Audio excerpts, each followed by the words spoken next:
You posted on the shul's YouTube channel. Send a link. So tonight's, like my rabbi said, my father said, so Shana Rabbah, it's a night which is both an awesome night and also the last night of the Simchas Beis Hashoeiva. We're having Simchas Hashoeiva here. And the Gemara says the Simcha for the drawing of the water, it's also Simcha Hashoeiva, it's called. It's a Hashoeiva Simcha. And the Hashoeiva Simcha needs Hashoeiva people like we have over here. And Simchas Beis Hashoeiva in the Beis HaMikdash was only Hashoeiva people that were able to participate. Like we heard that it's the Mishnah's Lashon, the words of the Mishnah in Sukkah, it says that the Hasidim, the pious people, Anshe Maisa, were the ones who would dance in the middle. So what did pious people, we understand they're people who do go above and beyond, but what does it mean when it says Anshe Maisa? And the Rambam gives a little more of examples of who this is, and he says, who are the people that were doing this? Mitzvah laharbos b'simcha zu, it's a mitzvah to do much of the simcha. It's not the Amei Aretz, v'chol misher yirtzeh. El Gedolei Chachmei Yisrael, the Gedolei, the greatest of the sages of Israel, the Rosh Yeshivas, V'Sanhedrin, V'Chasidim, V'Azakenim, and that seems to list everyone, all the people that sit on the Mizrach wall in the Beis Medrash. V'Anshe Maisa, and the Anshe Maisa. Heim Shoyim Meraktinu M'Sapkinu Menagiminu M'Samchin B'Mikdash Meichag HaSukkos. So who are these Anshe Maisa? We have the Rosh Yeshiva, the Dayanim, the judges, the Zakenim, the Chasidim, and the Anshe Maisa, the men of action. What type of action are we talking about? So the Mishnah in Sota says, it gives a list of certain people that were the last exemplars of their kind, and after they died, after they passed away, there was no one else left like it. And it says, when Chanina ben Dosa put his, when he passed away, Batlu Anshe Maisa, the men of action, ended. So what does that mean, the men of action? What were his actions? So Rashi explains that he was a man of miraculous actions, but not that he was a wonder rabbi. Not just that he happened to do miraculous actions. It's with him that his wife, they didn't have any food. They were very, very poor, but she was embarrassed of the neighbors, so she used to just make smoke, and one of the nosy neighbors came to check, and when she looked, there really was full of challah inside the oven. And when his daughter by mistake filled the candles with vinegar instead of oil, he said, let the one who said the oil should burn, will let the vinegar burn, and the vinegar burnt as well.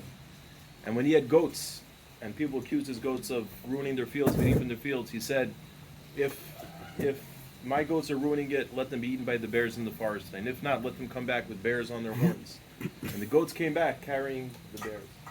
So what's Anshe Maisa? Doesn't just mean that wondrous things happen to him. Anshe Maisa means that you do actions. So Mendoza Rashi explains that he was batuach b'chashivu, so he knew how important he was, how real he was, how chashuv, how important he was, and therefore he knew when he needed one of these wondrous actions, the actions would be done for him by Hashem. It says he supports the whole world. The whole world lasts, the Gemara says, because of him, and he only needs a little bit to last. He was exceedingly poor. The Gemara asks, he was so poor. So where did he get goats from? So it says they weren't really his goats. They were goats he was taking care of. Because there's a story, one time someone left some chickens outside his house, and he found them. And he took care of the chickens. And then they bought more chickens. The eggs made more chickens. And he would have just left it like that. But then the chickens were causing problems, so he sold the chickens and bought goats. He was a capable fellow. He just had no interest in devoting his mind to business. But when he was taking care of somebody else's lost objects, so all of a sudden he took a couple chickens and turned it into a big flock of goats. He was able to do whatever he wanted to do, but his desire was to do his actions l'shem shemayim and didn't worry about his own needs. Everything he did l'shem shemayim, and therefore Hashem did miracles for him. So we're not in a generation anymore of people that have miracles done for them, but we are in a generation that we can see people that do things that are anshe maisa, that accomplish in the family, in the community, professionally, but they do it not for themselves. They do it l'shem shemayim. And if you look in Pirkei Avos, Parag Gimel, it says three Mishnayos. Chanina ben Dosa said three things, and I think that he said it's the Yahrtzeit of my great cousin, one of the Gedolei Yisrael. I think would have been, maybe he wasn't Rosh Yeshiva, maybe he wasn't from the Sanhedrin, not old, wasn't a zaken in that sense, but still he would have been in the middle dancing, like one of his mice he always did at every chasna. He would be in the middle dancing with a picture of me on his shoulders. Yaakov, you were on Moshe's shoulders, right? Everyone's on Moshe's shoulders. He was from the Anshe Maisa, and he would be dancing in the middle of the Simchas Beis Hashoeiva as well. So I think these Baruch Hanina Mendoza said in Pirkei Avos, I think describe the lesson we can all learn from the life of Moshe. Baruch Hanina Mendoza Omer, Kol sheyiras cheto kodemes lechachmaso, chachmaso miskayemes, Kol shechachmaso kodemes leyiras cheto, ein chachmaso miskayemes. He was a smart man, he was a wise man, he learned in Gush, but like Uncle Aaron always said, you know, if you just learn the Torah in the Gush, you're not going to end up being a great person. You have to have your Yiras Hashem first, and we know that his Yiras Chet, his Yiras Hashem, came before his learning. And the next Mishnah, still Pnei Mendoza, the last of the Anshe Maisa, talking. Hu Yomer Kol Shemaisa, Anshe Maisa, Kol Shemaisa Rumach Chachmaso. Anybody whose actions are greater than their Chachma, Chachmas Miskayemes. He started the Kol here, he started the Daf Yomi Chavuri here, and his Chachma was Miskayim. He kept the Daf Yomi going afterwards, like we just heard from my father. But because it started from doing L'Shem Shemayim. Chachmas and Ruv Memaisa. But if you only are an intellectual without ever translating it to the Maisa, Ein Chachmas and Miskayemes.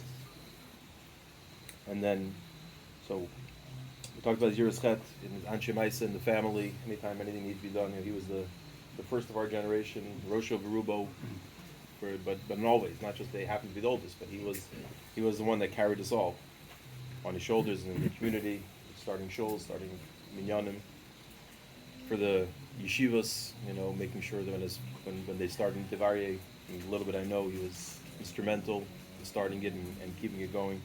He was from the Anshe Maisa. And then the last thing Pnei Mendoza said, Hu Yomer Kol sheruach habrias noche himenu ruach hamakom noche himenu. Even if you do everything, but if you don't do it the right way, in a way that people find pleasant and people appreciate, then HaKadosh Baruch Hu is not happy with you. If you do it in a way that people appreciate, then HaKadosh Baruch Hu will appreciate it as well. Well, Reingold, will come in now, please? But if you do it... Right here, wait a minute.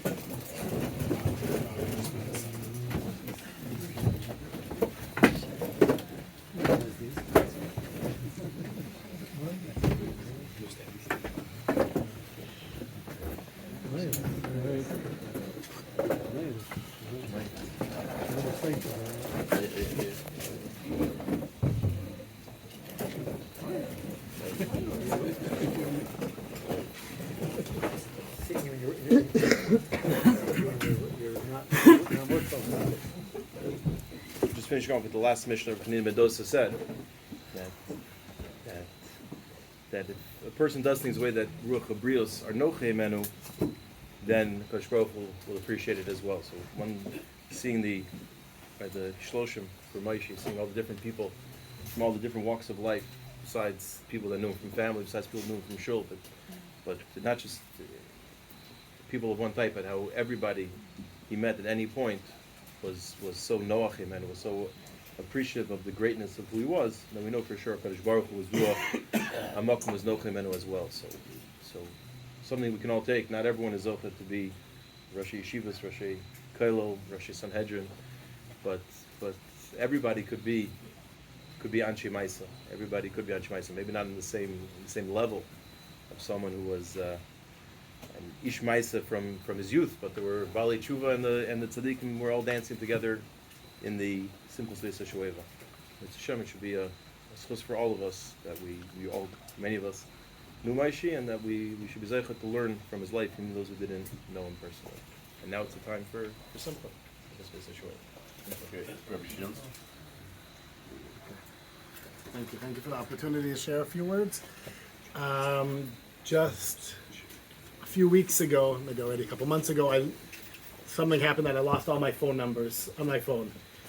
But they still had the numbers, it just didn't identify who it was. So I had to read through the text, and the ones that I was able to identify were, I was able to put their name to it. And went back to last year, to the night of Slichos, and I had the last text that I had from Moshe Bina, Zechron Levracha, where he sent me a text, can you please put on speakerphone so I could hear the Slichos. That was my last little interaction. Then we spoke on the phone for a little bit, and his heart, this humongous heart of warmth that was able to exude itself, that so many people felt so comfortable with him, and the leiv, the same Billy Beinu Bina, right? The sophistication to understand that I want to be a part of Slichos. I'm lying in a hospital bed, and I wanted to be a part of it.